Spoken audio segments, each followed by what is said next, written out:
ഇതാ ഇന്നിപ്പോൾ വീണ്ടും ഒരു 15 Pro സംഭവം എന്നത്തെയും പോലെ ചത്ത് കൊട്ടിട്ടു.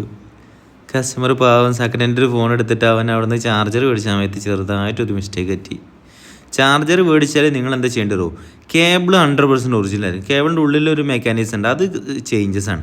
ചാർജർ പ്രോബ്ലം ഇല്ല, അതിൻ്റെ കേബിൾ എന്ത് ചെയ്യണമെങ്കിൽ കേബിൾ 100% ഒറിജിനൽ ആയിരിക്കണം. ഓക്കെ, അതെല്ലാവരും ശ്രദ്ധിക്കുക. ഫോണ് വാങ്ങിക്കഴിഞ്ഞാൽ ചാർജർ കേബിൾ ഒറിജിനലിനെ യൂസ് ചെയ്യാൻ ശ്രമിക്കുക.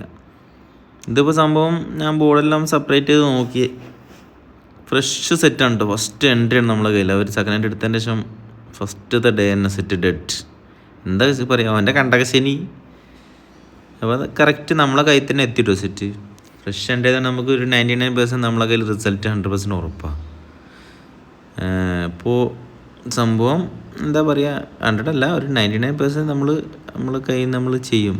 പിന്നെ വേറെ എന്തെങ്കിലും ഇഷ്യൂ ഉണ്ടെങ്കിൽ നമുക്കൊന്നും പറയാൻ പറ്റില്ല. CPU ലെവലിൽ എന്തെങ്കിലും ഇഷ്യൂ പറ്റി കഴിഞ്ഞാൽ നമുക്ക് എന്ത് ചെയ്യുക, അത് കുറച്ച് റിസ്കി ടാസ്ക്കാണ്. അല്ലാത്ത ഏത് കമ്പനി നമുക്ക് എന്ത് ചെയ്യുക, സ്വാപ്പ് അടിച്ച് എങ്ങനെയാണ് റിട്ടേക്ക്.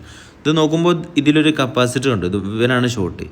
അപ്പോൾ കപ്പാസിറ്റർ എടുത്തിട്ട് വേറെ കപ്പാസിറ്റർ നമ്മൾ കറക്റ്റ് നോക്കിയിട്ട് അത് റീപ്ലേസ് ചെയ്തു. സംഭവം റീപ്ലേസ് ചെയ്തതിന് ശേഷം എന്ത് ചെയ്യുക, നമ്മൾ മാനുവലി ഒന്ന് ബോർഡ് ഓണാക്കി നോക്കി, ഓണാണ് സംഭവം ഫുള്ള് വർക്ക് ചെയ്യുന്നത്. പക്ഷെ നമുക്ക് വീഡിയോ ലെങ്ത് കൊണ്ട് നമുക്കൊന്നും ഫുള്ള് അപ്ലോഡ് ചെയ്യാൻ കഴിയില്ല. അപ്പോൾ നമ്മളെ വീഡിയോ ഇഷ്ടപ്പെട്ടാൽ സബ്സ്ക്രൈബൊക്കെ ഒന്ന് ചെയ്യുക, സപ്പോർട്ട് ചെയ്യുക.